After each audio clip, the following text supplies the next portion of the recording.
All right, so today is Christmas Eve. Merry Christmas to you wherever you're at. Even if you're watching it not on Christmas, Merry Christmas. Let me tell you, today I woke up feeling juicy, and I'll tell you what I mean by that. I woke up because I did bench press yesterday for the first time in a while, and I woke up with my chest just feeling swole. It was a great feeling, but it made me realize all the more that upper body just can be so addicting. And right now my focus is not upper body. That's why I'm gonna have to lay off the upper body training. I'm gonna have to take it slowly, because I know that at any given moment I could just switch over and just kill it. I could do upper body so for days, for weeks, just because for whatever reason it feels so much better. But I think lower body strength is more rewarding in the long run. So I just got to stay disciplined and stick to it. So today, warming up with some squats, and one thing I wanted to try because my natural squat stance, or at least the stance I've taught myself, is it's like somewhat of a shoulder width stance with my toes slightly pointed out.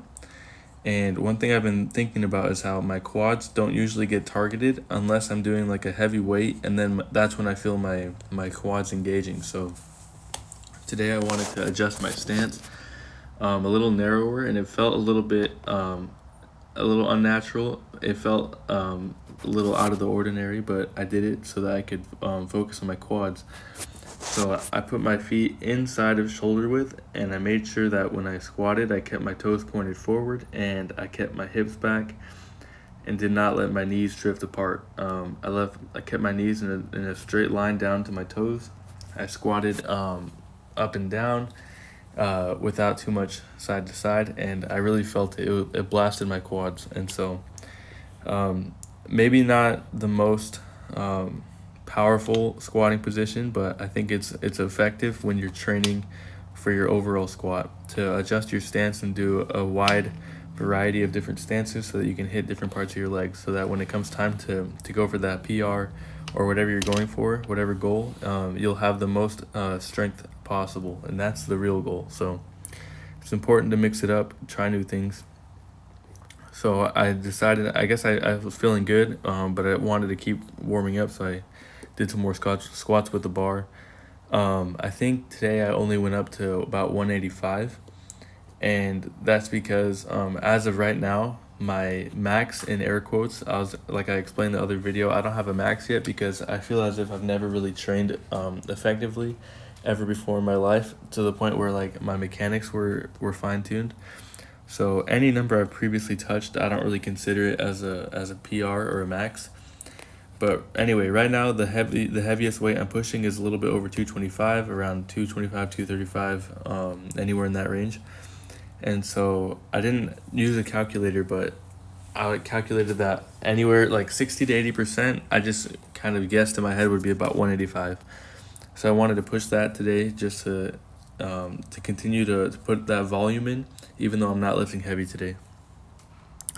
As you can probably tell, I'm also wearing the same shirt I wore yesterday.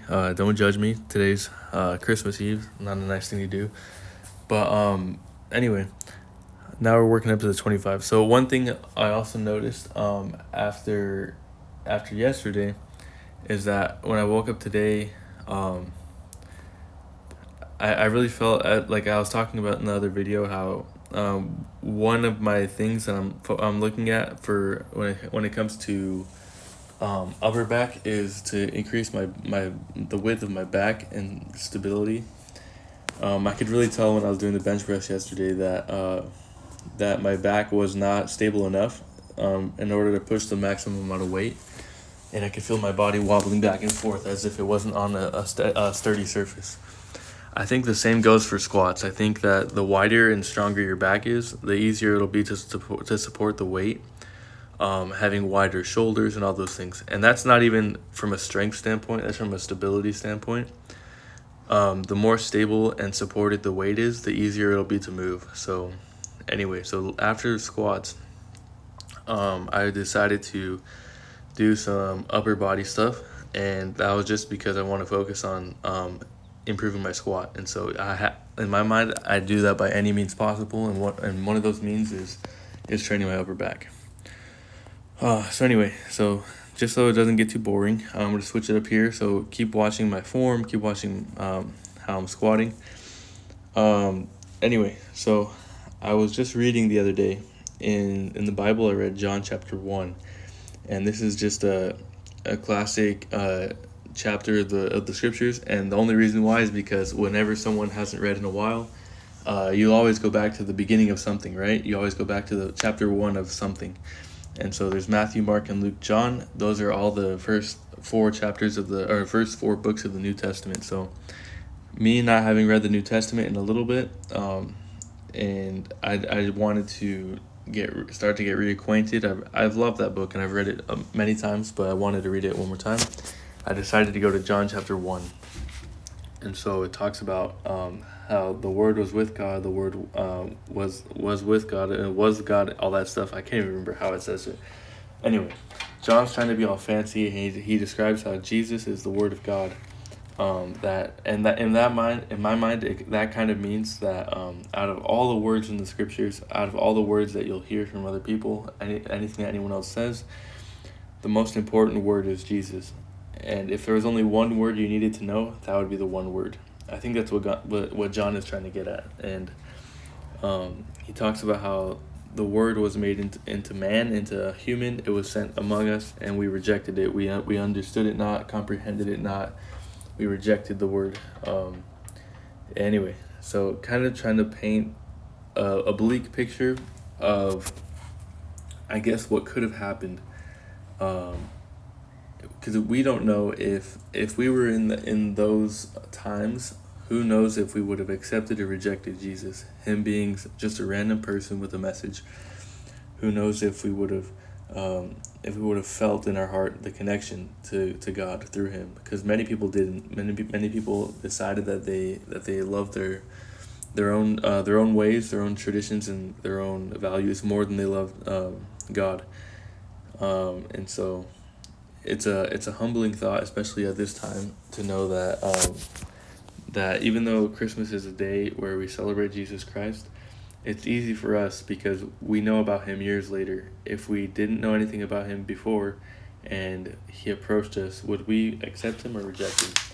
And so it's kind of a humbling thought to keep in the forefront of your mind, is that we need to do it. If you believe in God, you believe in Jesus Christ, you need to do everything you can to accept whatever he gives you, whatever manifestation, whatever signs. You have to be willing to follow whatever he's showing you. Maybe you've had some thoughts, you've had some sort of whimsical notion of doing something. Doing something is usually the key. God wants us to act in this life. He doesn't want us just to sit around. He'll inspire us to do things in order to make other people's lives better and also our own lives better. He's preparing for his glorious return, and what he needs is for us to prepare. And so he does that by putting little seeds in our minds and our hearts. Those seeds will grow larger and larger, and basically the seed being an impression, a purpose. And so when you start to have feelings or thoughts about doing something, becoming something, you have to realize that that's what God needs you to do. And so you cannot reject that. That is your mission, that's your goal. And the promise is that whatever that thing is, it'll bring you happiness and fulfillment in your life. It might also guide you to sorrow, it might also guide you to heartbreak. We know that the apostles and the prophets in the scriptures did not have easy lives. They were persecuted, they were beaten, almost all the time they were killed. But lucky for us, we don't have to be those people. We don't have to be Moses. We don't have to be Peter, James, John. We can just be ourselves. It'll come with sacrifice, but it won't be the same sacrifice that everyone else has made. It might be different. So, all things to keep in mind at this time of year. Anyway, so back to my squatting. I don't know if this. I wasn't really watching the screen. I don't know if this is the heaviest I did, but one thing I noticed is that as the weight got heavier, my weight my center of gravity started to transition from my heels to the balls of my feet. And if you know anything about squatting, you know they teach you to keep the weight back on your heels. And so anyway, I started to get kind of frustrated. The more I tried to correct it, it seemed to get worse. And towards the end, I was almost folding in half, basically. Like the weight was pulling me forward, and I was just mad at myself. But my reasoning again is, I just think that my lower back is shying away, I guess, pulling away from the weight. My lower back is not comfortable being stretched at the bottom of the lift, because like with the rubber band analogy, the tighter your muscles stretch, the weaker they become. And so a weak muscle is the last muscle that wants to get stretched. So at the bottom of the lift, my lower back is getting stretched out, and as I try and stand up, it has no strength to resist the movement. And so my body mechanically adjusts by shifting the weight to the front of my feet, so that way I can leverage it over my hips and just kind of, instead of keeping the weight upright, for whatever reason, my body shifts forward. And anyway, so it was kind of frustrating, but it's also a learning process. Like I said in the other video, the heavy weight will kind of force your weaknesses to show themselves, and so that's why we lift heavy. 60 to 80% of your max is what you should do almost daily, unless you feel otherwise. Let's see. I think, yeah, I just finished that last set. You probably saw me slap the bar out of frustration, but so I'm about to go into, I think, some more overhead squats. And like, if you've seen the other video, when I did overhead squats, it's something I've literally just barely started practicing, and my shoulder mobility and strength is 100% not up to par. So when I do this, I do it with the bar, and today I actually started putting on some minimal weight. So I'm not even trying to practice the form so much. I have the form down. I just need more shoulder strength. And so at this point, it's only a question of reps and volume. The more I do, the more I'll be able to develop those neurological connections.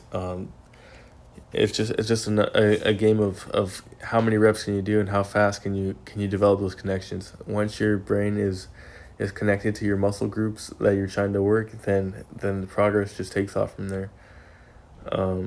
So yeah, I can really feel it in my rear delts, and I guess what's the top one?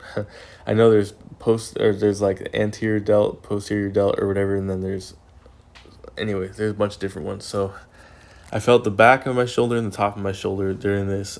Felt good, and I think I added 5 pounds to the bar, and then as in I added 2.5 on each end, and then I added 5s on each end after that. So that's about as heavy as I went during there. Anyway, yeah, like I've said before, it's really fun and interesting for me recording these videos, seeing where my mind goes when I'm talking about subjects or whatever. Right now, I don't know enough about my body to actually tell you what's going on inside. I just know that little by little, I'm gonna keep learning and keep getting a deeper understanding of myself. So I'm trying to think as well what was going through my head as I was lifting. I think one thing I've known for a while about my shoulders is that my right shoulder for some reason is weaker or has worse alignment than the other shoulder. And so when I'm pushing heavy weight, especially on bench press or shoulder press, my right shoulder will give out before the left shoulder will. And so my chest, like for example on bench, my chest will be firing, my arms are pushing, and then my right shoulder gives out, and I have to just mechanically just like leverage the weight. Like I said, it's like the muscle just quit, and so I realized that I had to strengthen my shoulders individually, because the more you do, I guess if unilateral is one arm, then bilateral will be 2 arms. So this bilateral exercise, it is strengthening my shoulder, but it's doing it between the two of them, and I'm sure that the stress is not equal. It's not equally placed on both my shoulders. So yeah, so I'm doing my best to keep my shoulder blades pinched, put my head forward, and keep my base wide as I squat. I have my toes kind of pointed out, and it feels good. I feel great, especially when I get to the bottom of the squat. I feel that I have a ton of stability. The interesting thing too is that when I have my hands over my head and I'm stabilizing my shoulders, um, well, let me finish this. And I actually just thought of something too, but basically I was noticing that my body wasn't rounding forward, that my back was upright. Um, I definitely feel a posture change, but I also just realized too that I'm literally only lifting like 50 pounds. So, so before I jump to any conclusions, we'll just have to see where I go with the weight. Once the weight increases, we'll see if my body is reacting the same way. But I was just thinking though that maybe something with my shoulders being retracted has to do with my back staying upright. But who knows? Um, so yeah,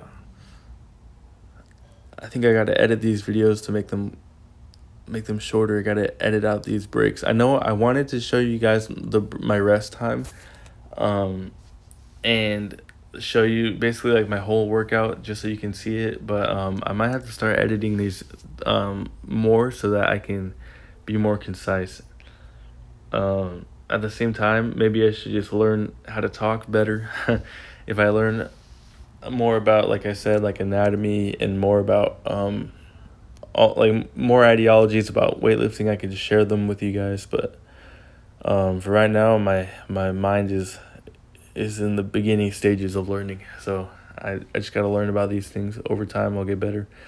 And I'm also pretty sure that no one's watching these videos, at least at this point. That's not a problem because literally just started this week. So, and I haven't even told anyone about this channel yet. So yeah, this is the heaviest I did today. 5 pounds on each side. Oh, look, so there's my brother. He's just doing his thing. Let's see. Yeah, that looks good.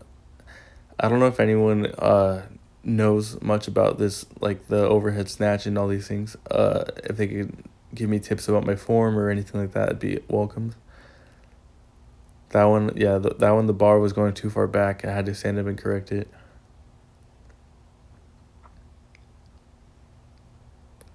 So anyway, let me go back to talking about purpose. What is it that we're doing here? And I say here as in this life. So regardless of what you believe, of what you think, of your experiences, the facts are these: that you live here on this planet and you have certain strengths and you have certain weaknesses, and somehow you're supposed to make something of these strengths and weaknesses. You're supposed to combine them. You need to hone them. You need to refine them, and somehow you're supposed to make a difference. At least that's what I think. I think that regardless of belief system, that we're all here to make a difference. So anyway, so how is it that you can identify this purpose, and what is it that you can do so that you can realize or fulfill this potential that you have? So I think it just starts from the most basic, the most basic needs that we have as people. I've talked about it before, but survival, from providing and protecting, that's got to be the basic instinct as a human. You need to be able to provide and protect, and that starts with providing and protecting yourself. After that, you need to think about other people as well. So since the beginning of time, humans have only thrived in communities. Never before until this modern day has anyone been able to survive on their own. It's a modern day, it's a novelty basically, that someone can spend so much time on their own and still make it. Anyway, so I think the natural condition for human beings is to be with other human beings and to combine their strengths and combine their fortune. So all the good things that they have, they pull it together and anyway, and they do their best. So that means that if you want to survive as a human being, you need to cultivate the best parts of yourself, as well as the worst parts of yourself, and create the best product as you possibly can, the best well-rounded human being. And that way you'll find acceptance among the rest of humanity. or at least um, you can know that you fulfilled some sort of purpose, because people gravitate towards strong individuals. Someone that you know that your chances of survival are greater if you're next to them, around them, or involved with them. So either you will be accepted, or you'll be the one that will look to accept other people. Um, the unfortunate reality is that many people in today's society are weak. Not to say that they're not good people, but there's things that are just as important as character, as in like personality traits. All these things, those are important, but those are secondary. What's primary is the ability to provide for yourself, the ability to add something of value to a community. So keep that in mind. Here, I wanted to just point out something. This is a side angle, so you can't really see super well. I wanted to target my lower back, and I had my legs split at the beginning. I had my legs like wider than a little bit, no, shoulder width or a little bit wider, trying to get some flexion into my lower back with the erectors. After about, I don't know, maybe 10, 20 reps, I shifted my stance and stood closed, a closer stance, and this one really blew up my back. It really felt like I did exactly what it was supposed to do. Um, and anyway, it's something I'll continue to do. I think it's important to isolate your weak parts of your body and to strengthen them so that overall your whole body can get stronger. And that's what I mean. I guess that all ties into what I was just saying about community and finding a purpose, is that the weaker parts of you are the things that hold you back. And so the more you strengthen those, the more value you add to yourself inherently. And as a final result, you'll be able to have more opportunities in life, depending on obviously situation, but anyone's situation can improve, even if it's already great, or even if it's not so great, it can improve. And so that's the secondary thing I wanted to talk about. Is so first is finding you have to add value to yourself so that you can belong to some sort of community. One thing to realize though is that if you live in America, with the exception of living in poverty, most Americans are are in the top. Let's say that maybe the top 25 would be way too generous. I'd say the top 10% of all people in the world. If you live in America and you're not living in poverty, you're in the top 10% of all people in the world. And so that's a special community in and of itself. And the sad thing to see is that even though most people in America are so fortunate, a lot of people have no motivation to pursue anything or to become anything. And it's almost as if we're wasting our potential, wasting our time, wasting other people's time and energy. There are other people that would love to have the opportunities that most Americans just take for granted. So, another motivation is to, um, when it comes to finding purpose, is to realize where you are in comparison to everyone else. You don't need to think that you're better than anyone else, but you need to be aware of where you are compared to other people.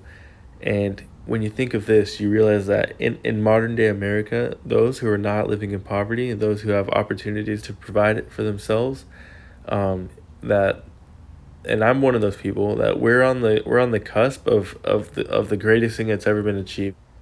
Yeah, so right now we are living in the most advanced society that has ever existed on the face of the planet, as far as our knowledge goes.